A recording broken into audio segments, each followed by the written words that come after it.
Hello, everybody. We're going to wait another minute or two as more people join us. We have a large crowd today, and we want to try our best to get everybody on board as we start the program. It'll be another minute. Thank you.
We're going to get started in just another minute.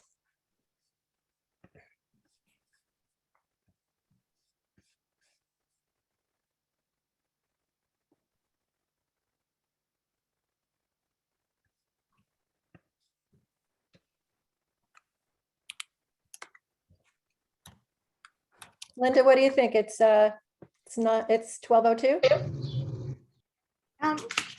Yeah, just some people will come in while your remarks are on, if you don't mind. That's right. Okay. All right. Hello, everybody. Thank you so much for joining us. My name is Jill Mendelson, and I am actually on the staff of an organization called the Jewish Community Council of Greater Coney Island. The nonprofit Help Desk is a program of the Council of Greater Coney Island. Just to give you a brief background on the council, it was founded in 1973. And it's a multi-service agency providing many, many different programs through 35 different sites across the city. All New Yorkers are welcome to take advantage of the services. And just to give you an idea of the scope of the work, every day an average of about 2,500 different people are benefiting from the council's programs. Pretty impressive in a large operation covering a lot of different areas of direct service. The nonprofit Help Desk is a business B2B kind of division of the council. And our goal is to provide capacity building services to nonprofits in the city. And our focus, I think, the niche is in particular small and medium-sized nonprofits. Our goal is to help our colleagues working in community organizations to maximize their resources, build their infrastructure, and capability in delivering programs and services that have a positive impact on the communities that we all serve and on our stakeholders. And like you, as I said before, we work in a nonprofit organization. We understand the stresses of juggling too many tasks at the same time in an environment of scarcity. The help we offer is grounded in this reality. Whatever solutions might be recommended to you are offered within the context of your own circumstance and what realistically could be managed on a day-to-day basis. Many times we take a staged approach to the work and progress from one point to the next along a continuum of change. We've found that this is a very effective approach in working with nonprofits and in providing capacity building. As we learned a long time ago, and I guess many of you as well have, there really aren't any quick fixes. Some of our services are available free of charge. Today's workshop in our spring workshop series is a good example, as it is underwritten by funding from council members Lori Cumbo, Chaim Deutsch, Farrah Lewis, and Mark Traeger, and the New York City Department of Youth and Community Development, and we thank them for the support. Nonprofits across the city, no matter your location, can take advantage of our workshops. And as we found in advertising this particular workshop, we have people from as far away as the United Kingdom joining us today. Our website provides much more information on what we can make available and our workshop series. And we'd be pleased to hear from you if you have particular questions or specific needs that fall in the area of capacity building. Please reach out to us. Before beginning today's program, I'd just like to take a minute to review some guidelines for maximizing our time together.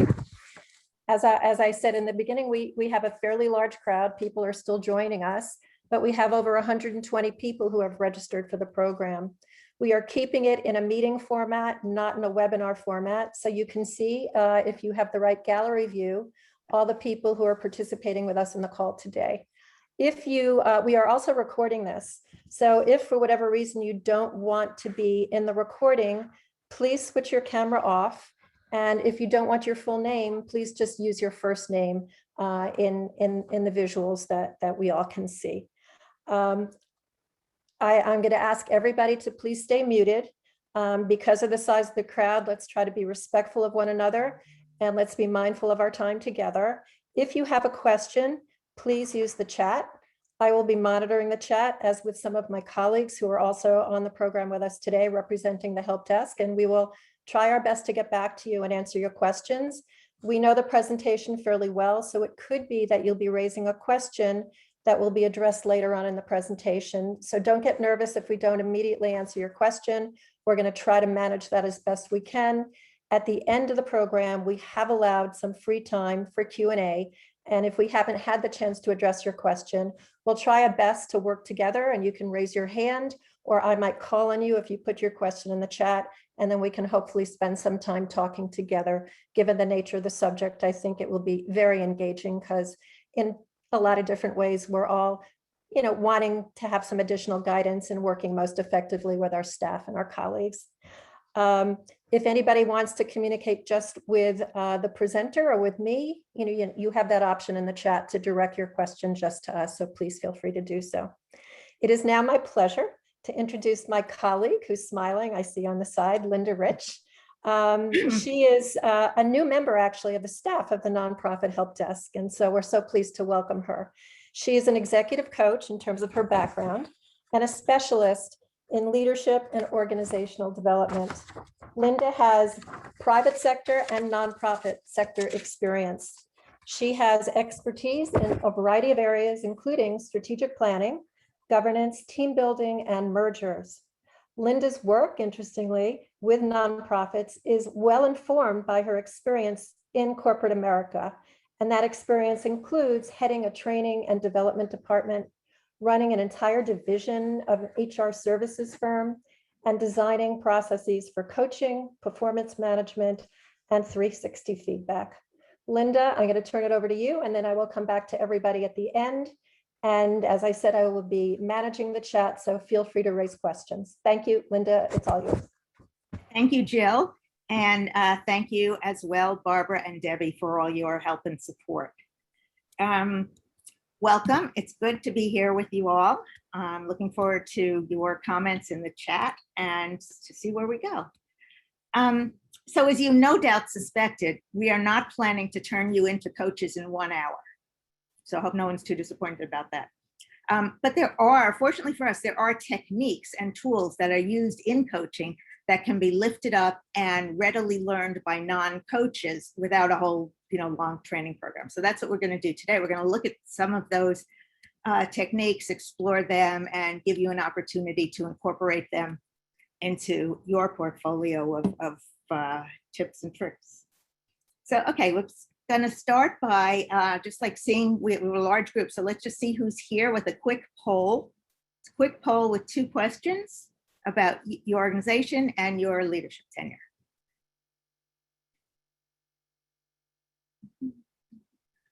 If you could just do the 2 clicks for us, that would be great.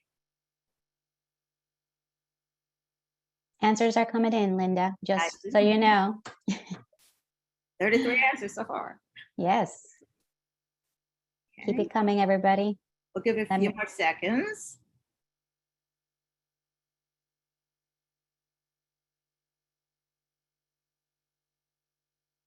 Okay. Anyone else?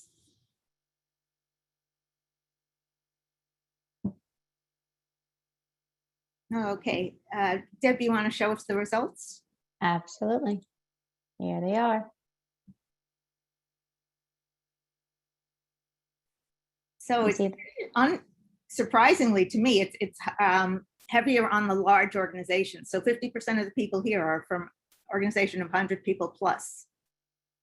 Good to know, because we think more in terms of small nonprofits, but it's good to know who's here. And everyone else is on the low end, the 1 to 20 is 30%, and the rest are in the middle.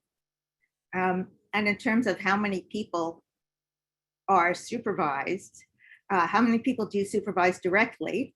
Now here, the predominance is closer to the middle, 1 to 3 or 4 to 6. So most people here supervise between 1 and 6 people, and some are not supervising people, but we're welcome to have you here anyway, and interested to see how you will use these techniques. So great. Deb, can you get rid of the poll? There you go. All set. No, I'm still seeing it. Okay, great. So, all right, that's who's here. And we're going to start the presentation today with a demo. It's a demo of a phone conversation. And since we're all here together, you're here with me, you're going to hear my side of the conversation. And that's going to be the coach side, played by me. I'm talking to my employee. Her name is Sophie, and she's left me a message that she's having some kind of issue, difficult situation, and she wants my input on that. So I'm calling Sophie, and hey, Sophie, what's doing? What's most important to you about this? How much of an issue are we really talking about? If 1 is like the teeny tiniest issue and 10 is the worst ever, where would you put this? And what would it take to bring it down to a 3? Did you have to handle similar situations like this in the past where you were able to deal with them? And do you know anyone who is good with these types of situations? And I heard what you told me about what you tried so far. What else are you thinking about? Okay, and which of these options are you planning to try next? Are you thinking? Okay. And the next steps of that specifically? Great. And when should we check in with each other again? Okay, good, great, thanks. Bye-bye, Sophie. Good luck. So, what did you notice about that conversation? That something that happened or didn't happen, or an attitude or a way of being? And you can write in the chat what you noticed. Absolutely. Okay. Thank you. I didn't give advice, and I used open-ended questions. Didn't tell them the answer, didn't tell them how to handle it. I moved her forward, that's true. Follow-up, set a follow-up date. Active listening, no advice, no instructions, exactly. I'm helping her develop her own resources, her own abilities to solve problems, her own confidence in her abilities to solve problems. Anything else? And what was my kind of attitude? Positive framework, yes, exactly. You've done this in the past.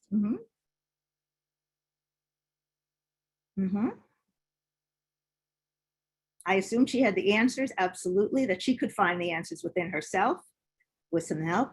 Strengths, supportive, great.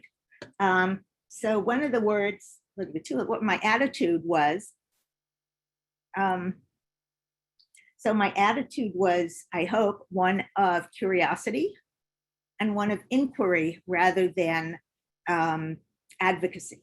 I didn't tell her which thing to try, okay? And asked a lot of questions. If you ask one question and it doesn't work, ask another question. It's not, that's not a problem. Okay, so move on. And as everyone said, it's all about the questions. So coaching is something that enables you to help people to mine what they've done, what they know inside, to reflect, to explore, to think about things more deeply. And that makes a difference as to whether we learn from the experience or not. I like to talk about two people who work for the same organization. They've both been there for 7 years. one person has 7 years of experience, the other has 1 year of experience 7 times over. They're not mining it, not reflecting on it, not using it to move forward, not leveraging it. Okay, so what we're going to look at today are some tools, some techniques that you can use. Our primary focus is on staff, but you can use them in all other parts of your life, in your other relationships as well. Okay, so the first tool, and in my mind, the most important one, is to use what questions instead of why questions. So you can go to the chat again and say, why don't we want to use the word why? Why is why the word we want to avoid? What is it about why that we want to avoid it? Anyone? Yes. Accusational, defensiveness, confronting, accusatory. Exactly. So it's like saying, why'd you do that? You shouldn't have done it. And people can take it very defensively. It's like blaming. And so we want to avoid that. Actually, I have 2 other reasons we want to avoid the question why. One is because it's ambiguous. So if I say to you, I went to the gym, did 50 push-ups and drank a ton of Gatorade, and you say why, what are you asking me? Why I did push-ups and not some other exercise? Why did I do 50 and not 40, etc.? So why can be ambiguous. And lastly, why is very short. So if I just say why versus I say, what was it about that appealed to you? There's a much more time for the other person to think about what they want to say and move forward on it. So it's there's many reasons, 3 reasons not to use why. So what does that sound like? That sounds like turning why into a what question. What about this matters to you? What about this is important to you? What about this is worrisome? What about this is troubling? What about this are you hopeful about? What would make it more comfortable, less frustrating? What would make it more, whatever you're talking about, more growthful for you, more interesting for you, etc. And what might be getting in the way? And instead of saying like, why aren't you moving forward? Or what might be getting in the way of you moving forward? And this is a little bit of a sandwich here. Figuring out what's most important, figuring out where you're trying to get to, what's the real issue, where am I trying to get it, to more or less something, and removing obstacles. It's a whole little nice little package right there. Now, my favorite what question is down there in a circle in green. What's this about for you? And it just lets you open things up and find out what's going on for the other person.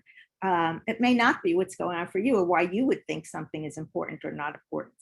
So I'll give you an example. I was working with a manager, mid-level manager, doing quite well, very competent.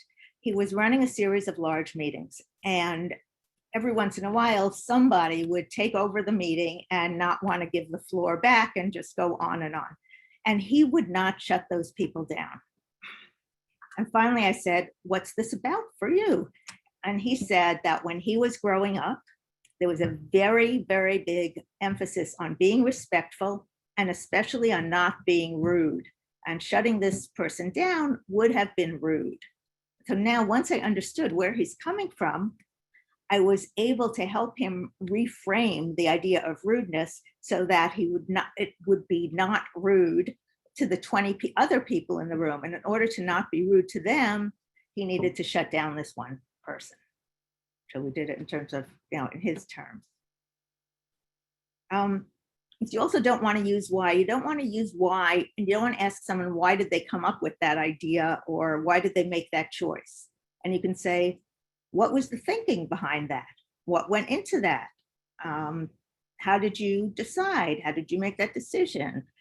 Don't tell them you think they made the wrong decision, but try to understand what went into it and what happened from their perspective. And the other way to avoid why is to use the sentence stems.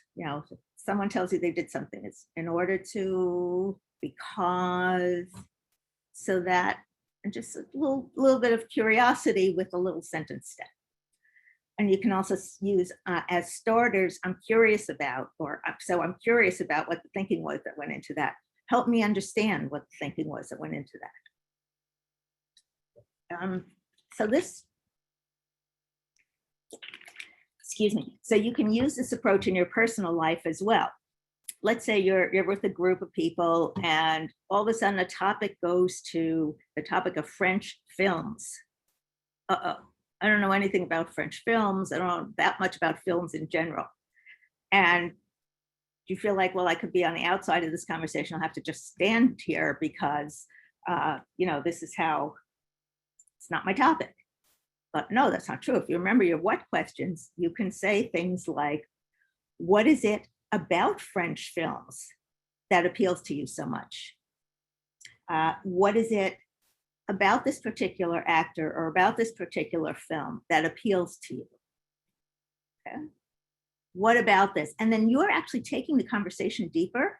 Even though you're the one who doesn't know about the subject, you're bringing substantial contribution to the conversation.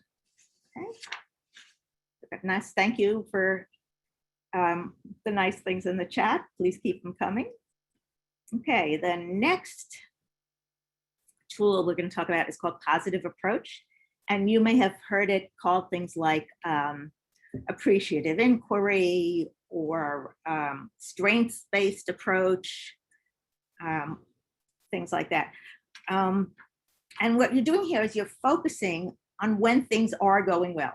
You do know, you have done this before and it worked. There was a time when this went well. And you're, instead of saying, what's happening now that's wrong, it's what happened last time that was right. So tell me about a time when you were able to do this, etc. And when do you feel less frustrated? My presentation to the board didn't go so well this month. Okay, well, your presentation last month went really well. What did you do there? So it's a lot of focus on the positive side of things. So far, we have all of 2 tools. And you think we can't do anything with 2 tools. But wait, we can. So the write-in question when you registered, thank you for people who wrote into that question. The biggest issue that people brought up was motivation.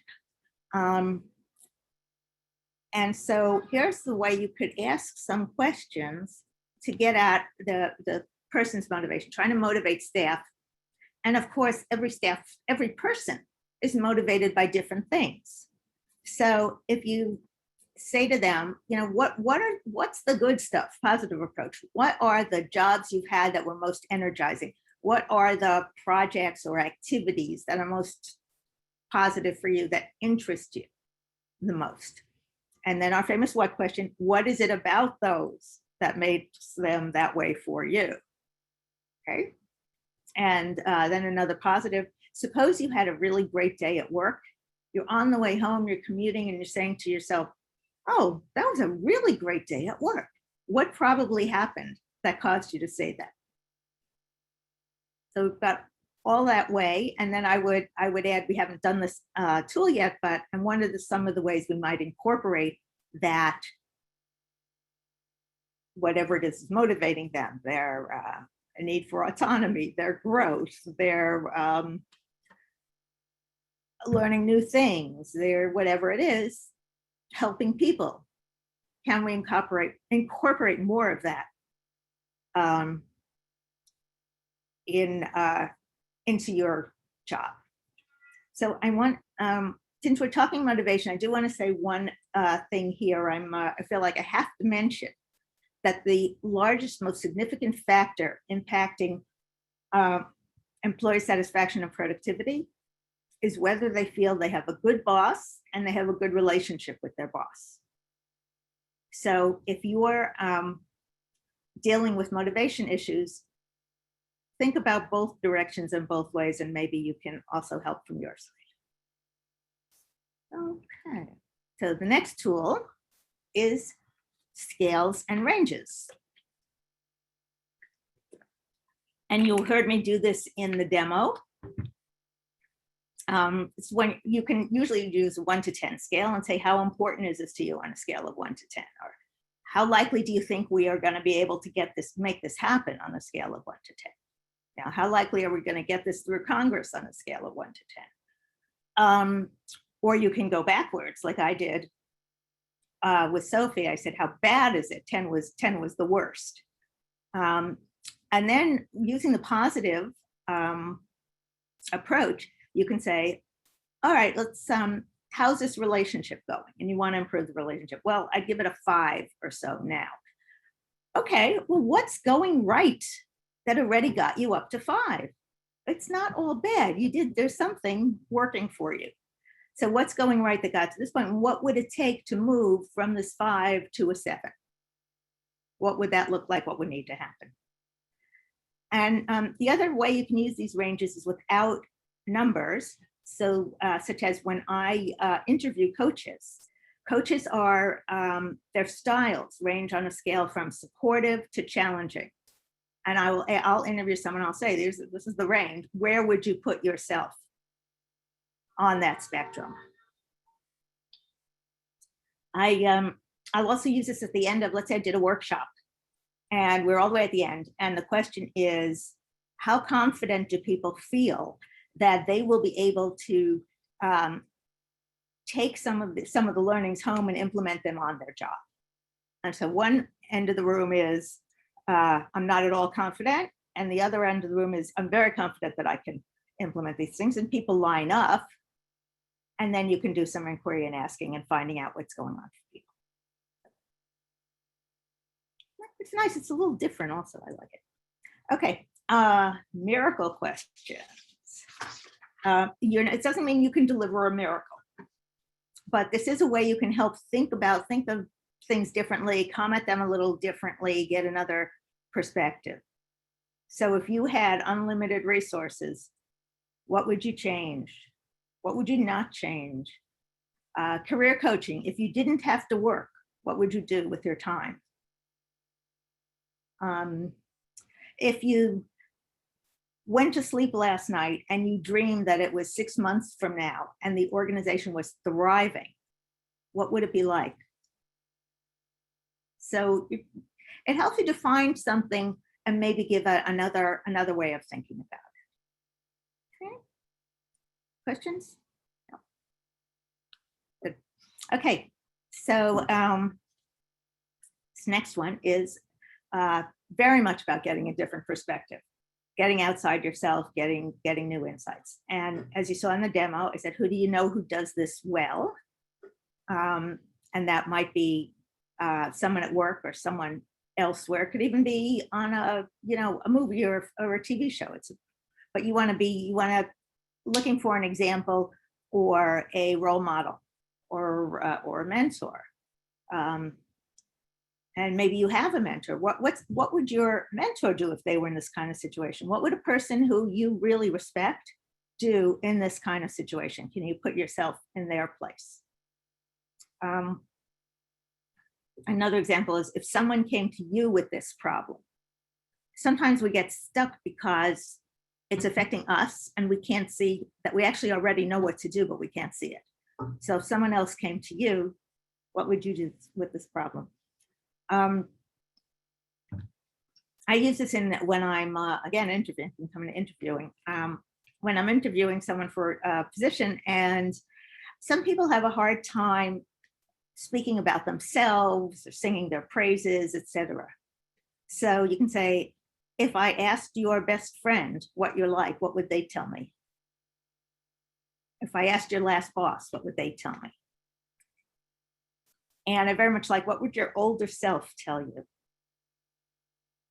Think of yourself as a wise person. What would your wise older self, would they tell you that this is really not such a big deal? And in the life of things, this is maybe not so, you don't have to be as upset about it as you are. Who knows? And this works with kids too. Obviously, you can ask them about, if you were Spider-Man, what would you do? If Wonder Woman was here, what would she do, etc. Okay, so we're going to do a little exercise using the tools we have learned so far. And the scenario is that I have delegated a project to a staff member of mine named Jordan. And this could have to do with like celebrating a holiday, creating an event, a fundraising program, PR, any kind of thing like that. And I'm concerned that Jordan and I may not be on exactly the same page. And their expectations may not be similar to my expectations, not going in quite the right direction. So I'm sitting down with Jordan having we started a meeting, we had a little small talk, and we're going to move on to discuss this situation where I think that the project might be on track, not on track. So what would you say to open this conversation? Please tell us in the chat. And there's no wrong answers because there's no one right answer. When you're coaching, lots of questions.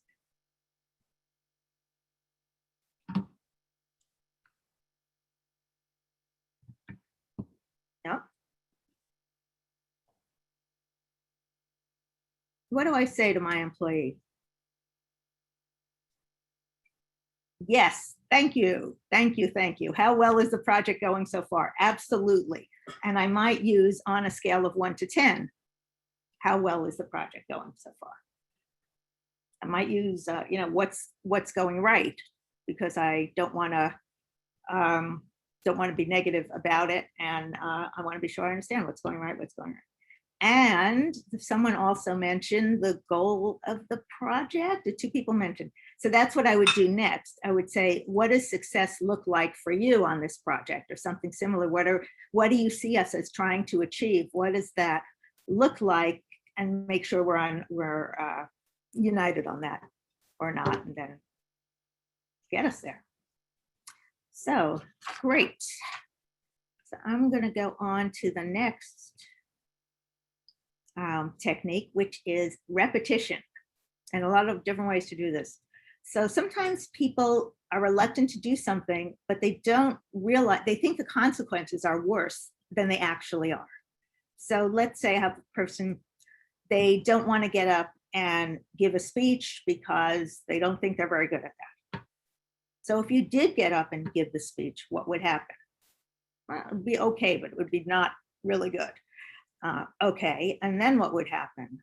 Well, then my boss would see I'm not so good at this stuff. Okay, and then what would happen? My boss would probably send me to training. And then what would happen? I'd be able to give better speeches. So helping people not think that everything's catastrophe because they haven't gone beyond that first step. Another example is when can you do something?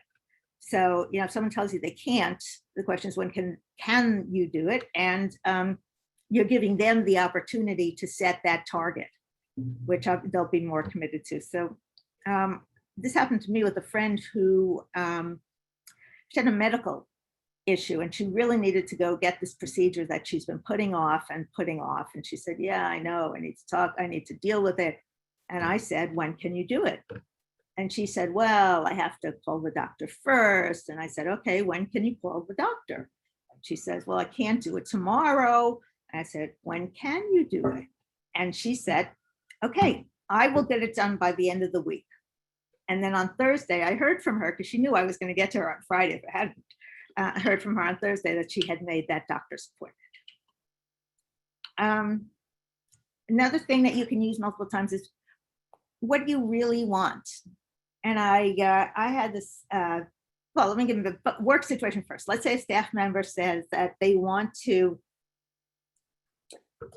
run a certain project that's coming up. Okay, that's great, but you don't know what they're trying to get out of being the person who runs that project. Are they trying to learn new skills? Is it a topic that just totally interests them? Does it have something to do with being seen a certain way by their peers or senior managers? Is it some very specific thing about that project that they'll be able to do or learn, etc.? I used this on myself recently, actually. I was upset about something. I had a relative who didn't tell me something that I thought they should have told me. And I was upset about that. I said to myself, well, what do I really want? I said, well, I wanted this information. I said, no, that's not right. What do I really want? Well, I want it to be in the know and not kind of on the outs. I said, that's not either. What do I really want? What I really want is a better relationship with this relative of mine, which is a whole different place and a whole different type of solution than if I wanted a piece of information. And lastly, when there's a lot of times you can use the or question, and what else, and what else, and what else. Okay. The next technique, silence. Silence, people do not like silence. So if you're just quiet and leave the silence, you don't have to say, tell me more. You just be quiet, let it hang there, feel comfortable, and then people will fill the silence because they don't like it. And if the other person doesn't fill the silence, then you can say, tell me how to interpret your silence. Tell me how to understand what's going on for you in this silence.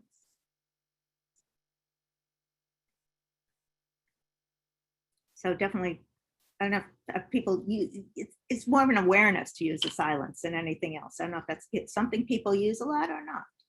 Okay, usually not. Okay, so now in coaching, you've had two kinds of objectives for your coaching relationship, your coaching session. One is where you're just trying to explore something, mine it, understand it more, get to a deeper level of connection with it. And then sometimes, it's usually most of the time, you're actually trying to solve a problem, an issue, take something forward. Okay, so then you're in the place of generating options. And you want to do this through questions also. You want to stay in the asking mode. You do not want to start telling them, okay, that's what you want, this is what you should do. So you want to say things like, what do you see as the choices? Let's talk about the possibilities. What else might you do? What else are you thinking about? What did you reject doing? What would another person do? So you're just trying to generate as many options as you can. If now it may be that you have an option that you'd like the person to put on their list, but they haven't mentioned it. So then you can ask a question. You could say, would you like to hear another one that I was thinking of? Would it be okay for me to suggest something? You want to leave them in charge of it. And you don't want to make them think that just because that's your option, that's the thing they have to do. So we've generated lots of options.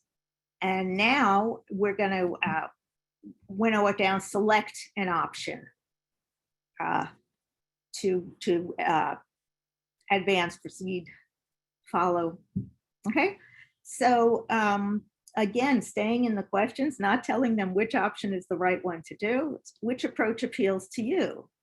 And remember from our what questions, what is it about that approach that appeals to you? What are the pros and cons? Okay, so you want to keep in that inquiry place and help them do the thinking work and learn how to do that and how to ask them what questions they should be asking themselves.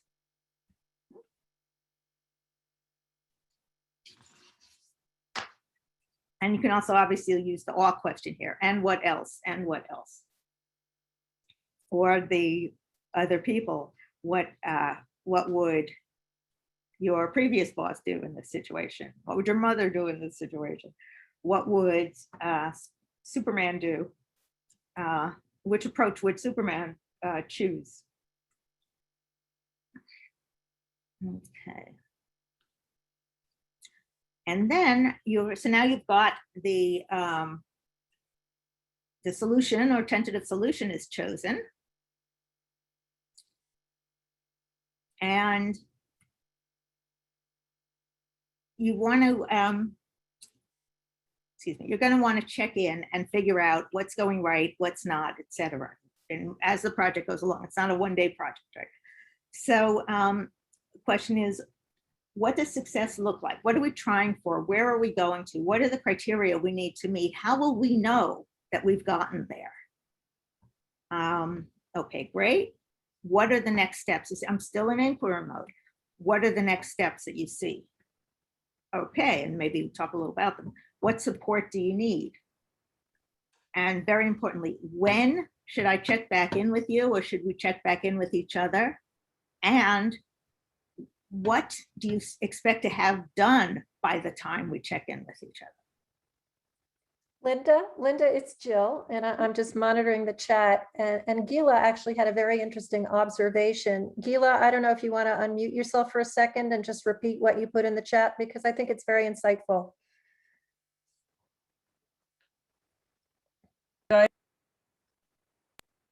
Yeah, I've been paying attention, and it's my nature to always look for the big idea because that's the easiest thing for me to remember.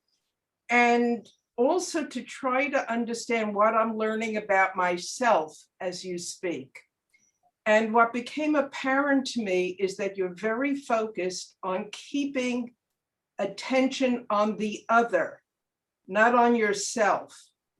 And I think it's for me, it's been very powerful because I realize the extent to which I'm driven by putting the attention on me and my wisdom. So thank you. Yeah, thank you. That's absolutely right. And I'll make that my big picture next time. But yes, a lot of these questions, when you're mining, it's of the other person that you're mining, and it's all about them, and it's all about asking the questions that are going to be in service to them, to the work. It's not about you, and especially as a manager, it's about empowering others, enabling others, and these are all kinds of techniques that you can use for that. Thank you very much, Gila. So, okay, action. We have a coaching example. Okay, and you're gonna help me by writing in the chat to give us responses. So the employee, this one's Jeff, comes to the coach and says, I've been assigned a new project and I'm not sure where to start, excuse me. What are you as the coach going to say? Remember, no, there's no one right answer, so.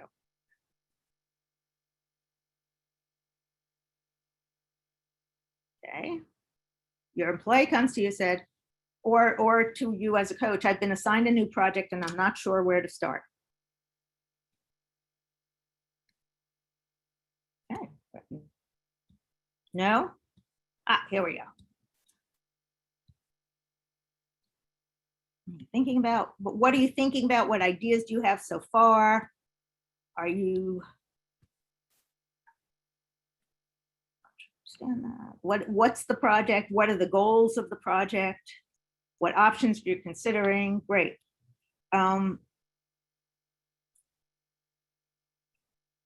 So the coach in this case said, you've done projects before.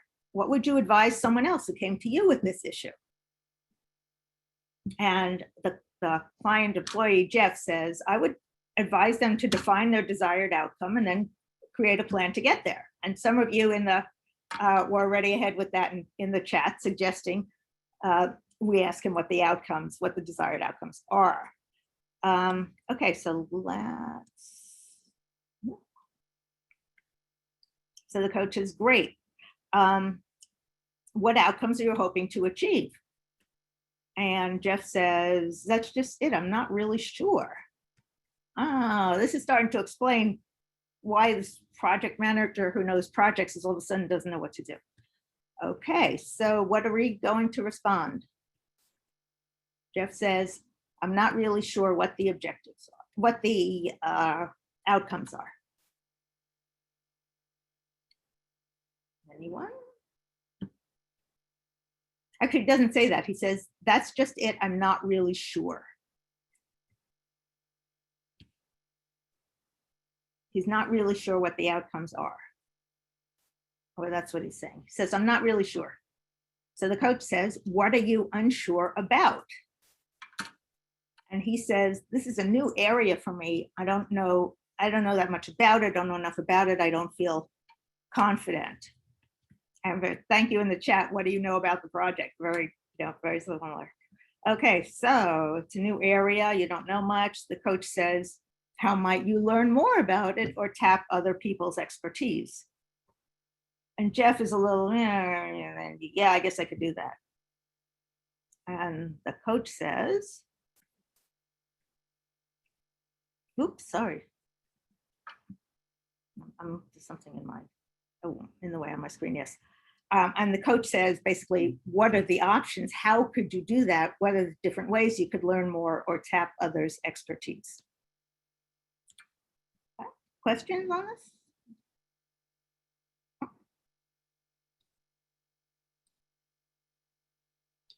Okay, so coaching is great, except there's sometimes it's not the appropriate thing to do.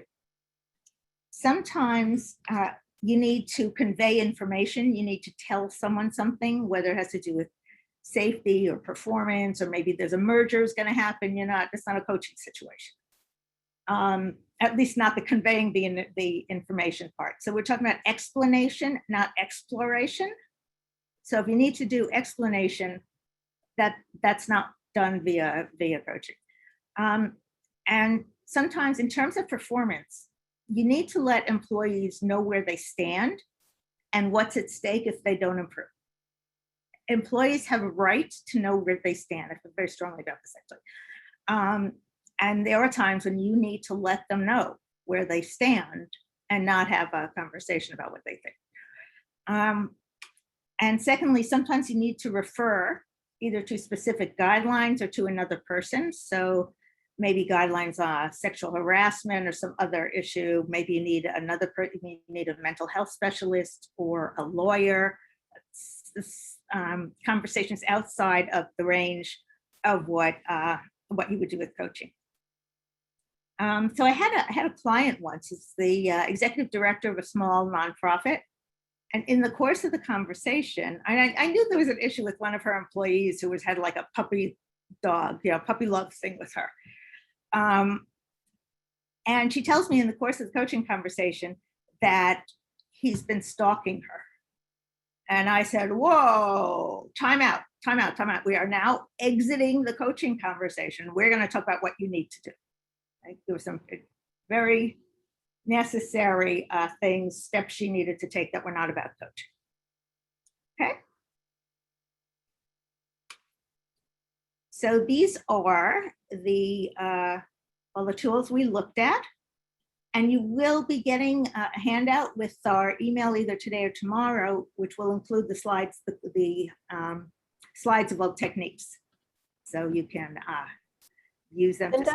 Linda, hi, it's Jill. We have a question that I think would be worth pursuing. Ellen, if you want to unmute and ask your question to Linda, and maybe we can all talk a little bit about it. Sure, hang on. I'll even turn my video on. Hold on.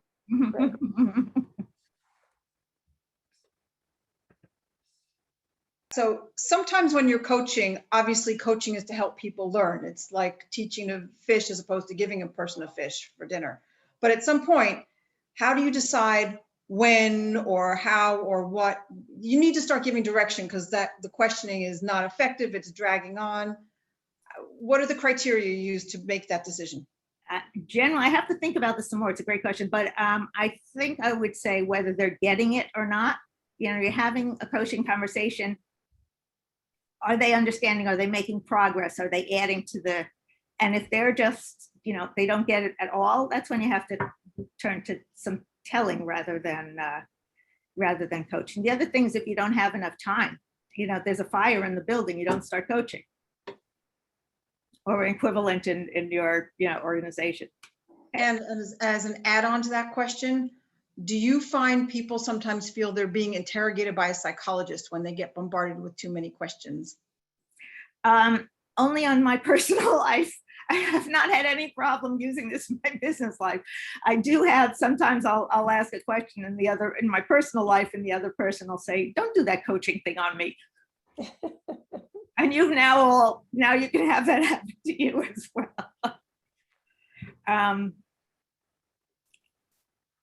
Yeah, the other thing, if you think that's the problem, you can build in a point where you, either formally or not, where you just say, how is this conversation going for you? Do you think we're making progress? And if you, set down the objective of the conversation at the beginning, you can, check in. I'm not sure this is working for you, or do you have enough already, or et cetera. So. All right.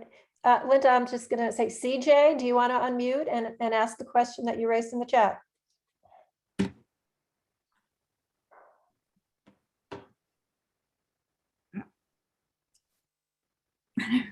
CJ, I can read it out loud. Yeah. CJ asked, what do you do when that example actually is real life in a work situation, when they turn to you and say, don't use that coaching thing on me? If you're in a work situation and this is an employee of yours, they shouldn't be saying that. I mean, if you as the leader, as the manager, have determined that this is the way that you need, you're going to manage or you're going to try. And if employees are saying something like that to you, I'd be concerned. But I would respond to that with, what do you mean? What is it about this conversation that you're finding unhelpful? How, et cetera. Answer a question with a question. Well, And feel free. I'm sorry, go on. Feel free to keep writing your questions in, and we'll try to get to them. But what we don't want to miss is getting to these wonderful opportunities.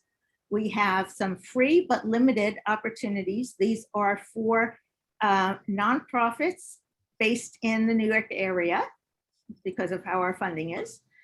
And we are offering both individual and group coaching with me, actually.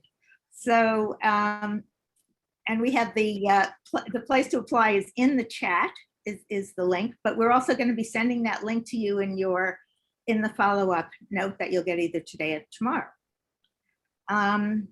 So we are, you can apply for an individual coaching session and or group coaching sessions. And if we have too many, we'll make another group. And I think it would be better, this groups are split as kind of new managers and experienced managers, because that makes a difference in terms of understanding of management and leadership and what you might want to do. So it'll be about not only coaching you, but how you can coach your employees.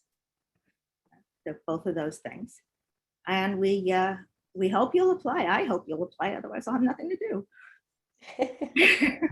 Linda, our goal is to keep you very busy.